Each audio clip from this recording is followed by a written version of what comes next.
Inyulat ng Iran International na si Mehdi Taj, dating IRGC Intelligence Commander at naging soccer president, ay dumating sa Canada para sa FIFA Congress, ngunit tinanggihan ng pagpasok at umalis ng bansa. Ngayon, kasunod ito ng naunang ulat na nabigyan siya ng pansamantalang permit kahit na idineklara ng Canada ang IRGC bilang isang teroristang grupo noong 2024.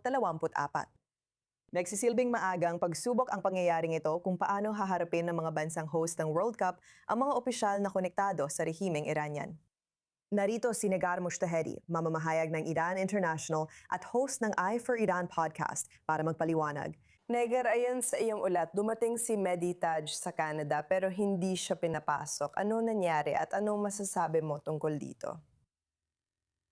Salamat sa pag-imbita. Naniniwala akong sa amin talaga nang galing ang pag-uulat na iyon. Nagsimula ito para sa akin noong Lunes ng alas 5 ng umaga.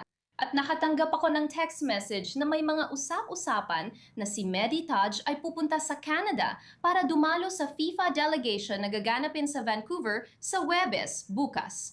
At hindi ako makapaniwala. Sabi ko, imposible yon dahil kasama siya sa IRGC at idineklara ng Canada ang IRGC bilang isang teroristang entidad noong 2024. Ayon sa batas at patakaran ng Canada at sa sarili nilang pag-amin, siya ay talagang terorista kaya hindi dapat papasukin. Nagsimula akong mag-imbestiga at nakumpirma ko mula sa mga source ko sa pamahalaan at seguridad ng Canada na si Mehdi Taj ay hindi dapat papasukin. Pero ang pamahalaan ng Canada ay nagpatuloy pa at binigyan siya, gaya ng nabanggit mo, ng Temporary Resident Permit o TRP na siyang nagpapawalang bisa sa kanyang hindi pagiging karapat-dapat pumasok.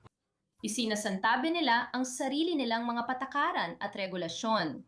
Hindi rin kumilos ang pamahalaan ng Canada hanggang lumabas ang aming ulat. Kaya nalaman ko kaninang umaga mula sa isang source ko sa pamahalaan ng Canada na lumapag siya sa Toronto kasama ang dalawang kasama at sila ay tinanong ng ilang oras at pagkatapos ay pinabalik.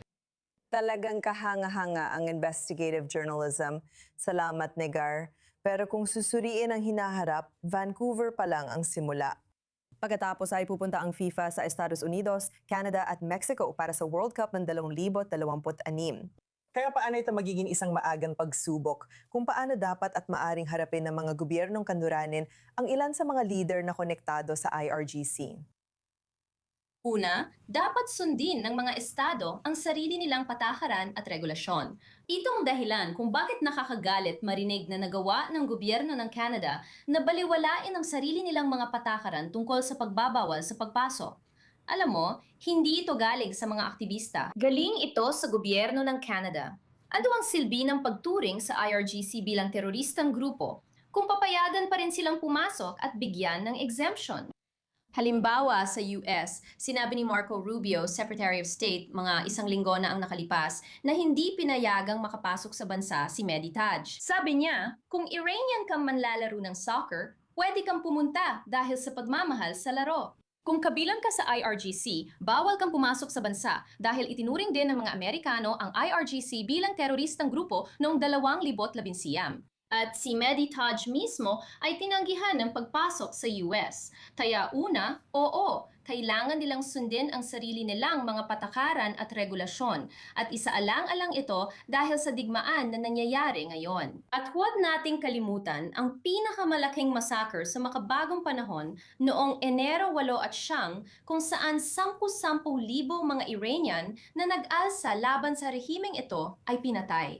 Sa lahat ng 31 lalawigan sa Iran. Siyempre, Negar Moshtahedi, napakahalaga ng iyong investigatibong pamamahayag. Salamat sa pagdadala nito sa liwanag dito sa I24 News English. Salamat sa iyo para dito. Mahalaga pa rin ang pamamahayag. Oo, mahalaga talaga. Salamat.